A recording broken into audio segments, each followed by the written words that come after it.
There was a time when the mere sight of the yellow jersey struck fear into opponents. A time when Brazil wasn't just expected to win. They were expected to entertain, expected to dominate, expected to produce moments of magic that nobody else could. For decades, Brazil wasn't simply the greatest football nation on earth. Brazil was football. When people imagine the beautiful game, they imagine Brazil. Pelé dancing through defenders, the genius of Zico, the brilliance of Ronaldo, the unstoppable Ronaldo Nazario, the magic of Ronaldinho, the elegance of Kaká, and later Neymar, carrying the hopes of an entire nation. Generation after generation, Brazil seemed different. While other countries developed system of tactics, Brazil produced artists. Players who played with freedom. Players who made football look easy. Players who turned matches into spectacles.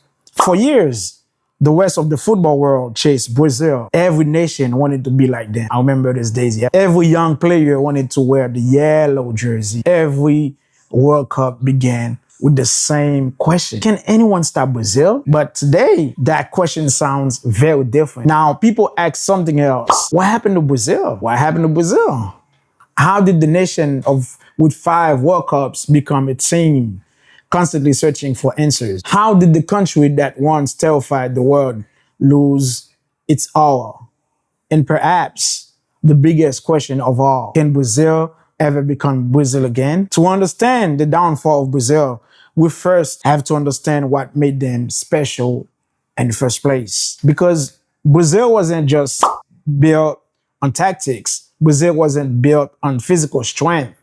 Brazil was built on identity. For generations, Brazil football represented creativity, joy, confidence, and freedom. Young players learn skills before they learn tactics. They learn imagination before structure. And that culture produced some of the greatest footballers the world has ever seen. Then came the World Cups. 5 World Cups title, more than any other nation in history. Brazil became the standard, the benchmark, the ultimate football nation. If you wanted to become world champions, you eventually had to go through Brazil. And more often than not, Brazil won. But success creates expectations, and expectations create pressure. For years, Brazil managed that pressure. No matter how many legends retired, new stars always appeared. When one nation ended, another began. Pelé left, right? Others arrived. Ronaldo left. Others arrived. Ronaldo left. Ronaldinho arrived. Ronaldinho faded. Neymar emerged. You see what I'm saying? The machine never seemed to stop until suddenly it did. Many football fans point to one moment, one match, one disaster as the beginning of Brazil's modern downfall. July 8th, 2014, the FIFA World Cup, Brazil hosting the tournament on home soil. An entire nation dreaming of glory. The pressure was enormous. The expectations were enormous. And then the unthinkable happened. Yeah, that was sad. Germany 7 goals? That was insane. Even today, football fans struggle to believe it happened. Not because Brazil lost. Great teams lose. But because of how they lost. The score wasn't just a defeat. It felt like a national tragedy. At one point, Germany scored 4 goals in 6 minutes. Golly, 6 minutes. The stadium fell silent. Fans cried. Players looked lost. The world watched in disbelief. This wasn't supposed to be happening to Brazil. Not at home. Not in the World Cup. Not the most successful football nation in history. That was a sad day, y'all. That night became known as Mineiraço as a result of shocking that it changed how many people viewed Brazil football forever. For the first time in decades, Brazil looked vulnerable. Not just vulnerable, broken. And while Brazil would continue producing talented players after 2014, something had changed completely. The fear factor was gone. Opponents no longer viewed Brazil as unbeatable. The myth had been shattered, and the country has been trying to rebuild ever since. The strange thing is that Brazil never stopped producing talent. That's what makes this story so fascinating. Vinícius Jr, Rodrygo, Alisson, Marquinhos, Bruno, Rafinha, Endrick, Savinho. The talent is still there. In fact, many nations would love to have Brazil's squad. Yet, despite all of that talent, Brazil still feels missing. The chemistry, the identity, the confidence, the magic that once made Brazil different from everyone else. And that's where the debate begins. Is Brazil problem tactical? Is it cultural? Is it developmental? Or is the modern game simply different from the one Brazil once dominated? Because football has changed dramatically.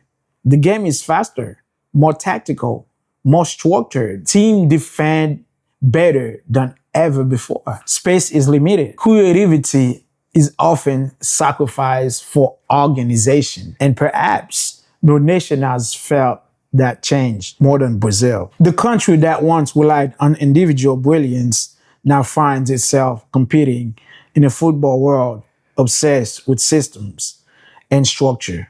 The game evolved, and Brazil has spent years trying to evolve with it. Some believe the nation adapted too much. Others believe it didn't adapt enough. Either way, the results have not matched the standards that Brazil created for itself. And that's where core reality. Most countries would celebrate reaching quarterfinals and semifinals. Brazil doesn't celebrate that. Brazil success differently. For Brazil, the goal is always the same. When the World Cup, anything less feels incomplete. And that's why every tournament brings fresh pressure. Every new nation carries the weight of history. Every player is compared to legends. Every defeat becomes a national discussion. No team in football carries expectations quite like Brazil.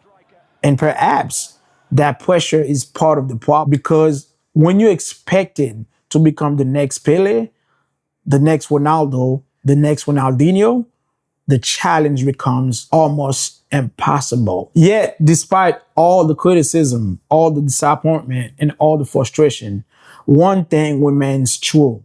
Brazil is still Brazil. The yellow jersey still matters.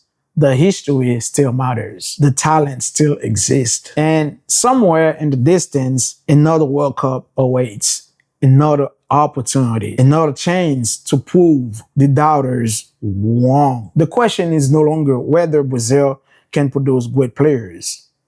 The question is whether Brazil can once again become the team that the entire football world fears. And until they answer that question, the debate about Brazil's downfall will continue. If there's one player who perfectly represents modern Brazilian football, it's Neymar, nobody else but Neymar. Because for more than a decade, Neymar wasn't just Brazil's biggest star. He was Brazil. The hopes of an entire nation rested on his shoulder. Every tournament, every qualifications campaign, every major match, fans looked towards Neymar and expected magic. And to be fair, he delivered plenty of it. Goals, assists, skills, moments of brilliance. At times, it looked like the closest thing football had ever seen to the legends that came before him. But there was a problem. Football is a team sport, right?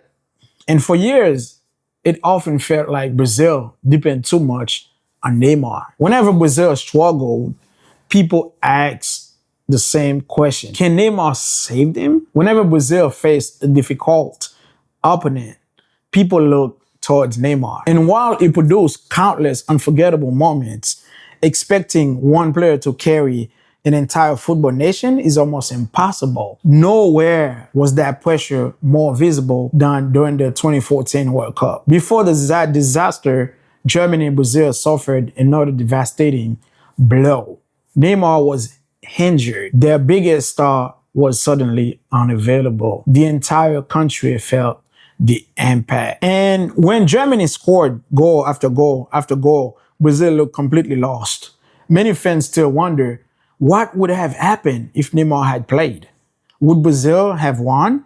Probably not. Would they have avoided one of the worst defeats in football history? Perhaps. But regardless of the answer, one thing became clear. Brazil needed more than. Brazil needed a clear identity. Because after 2014, the country entered a period of uncertainty. The talent remained, the expectation remained, but the result did not. In 2018, Brazil arrived at the World Cup in Russia, determined to restore their reputation. They had recovered from the humiliation of 2014. They looked organized, right? They looked confident, and many believed they were among the favorites. Then came Belgium, a talented Belgian side led by some of the best players in the world.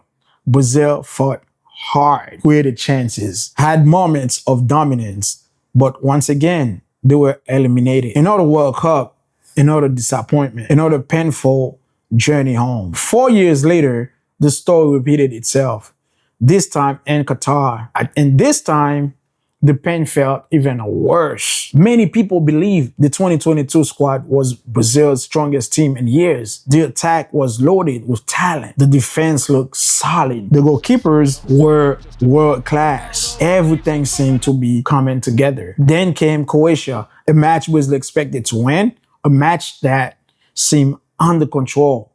And yet somehow they found themselves eliminated again. Penalty shootout, heartbreak, another World Cup gone. Another generation left wondering what went wrong. And that's what makes Brazil's situation so frustrating. Because unlike many struggling nations, Brazil does not lack of talent. In fact, talent may be the one thing Brazil has in abundance. Look at the players coming through today. Vinícius Jr, Rodrygo, Endrick, Savinho, Bruno Guimaraes, João Gomes, Gabriel Magalhães, Alisson, Marquinhos. These aren't average players. These are elite footballers competing at the highest level. Many of them play at the biggest clubs in Europe. Many of them are winning major trophies. So why hasn't Brazil returned to the top? The answer depends on who you ask. Some believe Brazilian football has become too focused on Europe. Others believe young players